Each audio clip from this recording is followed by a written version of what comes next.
Alright, so today what we're gonna do, guys, is showcase the new double EVO Curse Overlord. So we actually did design some of these units right here, so they're actually pretty good.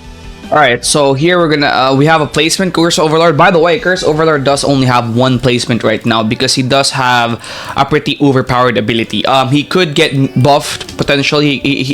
We are looking to buff him eventually, so there is that. We're looking to buff him.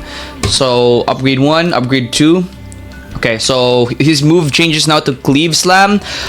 By the way, since again he is one placement, you are probably gonna need to have Almighty on him, but his ability is actually very overpowered, and I'm gonna show you what his ability does later on.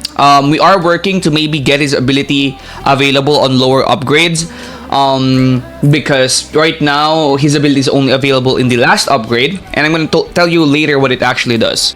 Alright, and then Curse Overlord upgrade 4, Cleave Barrage, or upgrade 5, whatever. Okay, now he has Cleave Barrage now, which does give him more stuff. Let me place down some of these other units right here. Want to place them down. And maybe some pink rocks are there. By the way, he does have a 10% bleed. And also 10% burn, which is actually pretty good.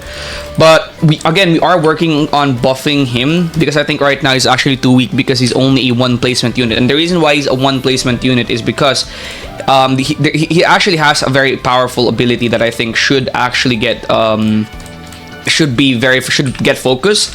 So the reason why he is a one placement right now is because that ability is actually super crazily overpowered. It's super overpowered right now, right? Let me go see. Alright, so upgrade 6, upgrade 7. So now he's gonna use the fire arrow. This I think is when his burns can appear. Upgrade 8, upgrade 9, upgrade 10, and upgrade 11. And then last upgrade is upgrade 12. Now here is where it's actually going to be a little bit interesting, because essentially what the full throttle domain does is it does 50% damage to basically all the enemies. So right now you can't really see that because they are basically getting destroyed by his attack. So he does have 210,000 damage with Almighty, which is actually kind of good. And then there's also the damage, the bleed damage. Hopefully this does get buffed because right now I think he's very underwhelming in my opinion. So there is that. And now let's use the full throttle domain here. Okay, full throttle domain here. So the full throttle domain essentially makes it so that he's going to do 50% damage to all these enemies right here. So you're actually gonna have to use it when they are inside your range, because that's how the ability works, and it's a 30-second cooldown only, right? So when they get close to your range and when they're like all right here, you should pop it, and then it's gonna do a 50% damage to them essentially. So that's actually pretty cool. Let's try it out one more time. Now again, he is pretty good in leaderboard runs in my opinion. I'll probably try and get him balanced to where people can also use him outside of leaderboard runs.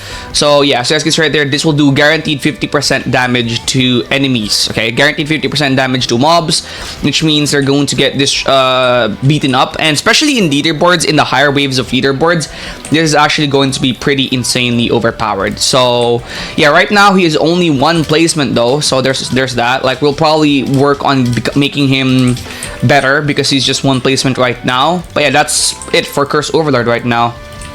Alright, so in order to evolve the Cursed Lord, you're actually gonna need this Curse Crown right here. And in order to get that, you actually need to have 3 copies of Cursed Prince.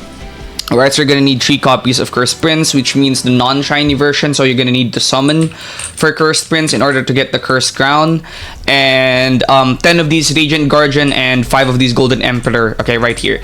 So these are obtainable through the portals. I think they have a relatively decent chance to drop. Apparently that's what it's supposed to be. These are supposed to have a decently high chance to drop, so I think they're not gonna be that difficult to obtain. And once you get the Cursed Crown, you use it to upgrade your Cursed Lord into Curse Overlord, right? And again, the Curse Overlord is actually pretty good. That's gonna be it for today's video. Thanks for watching. Stay tuned for the next one. Peace.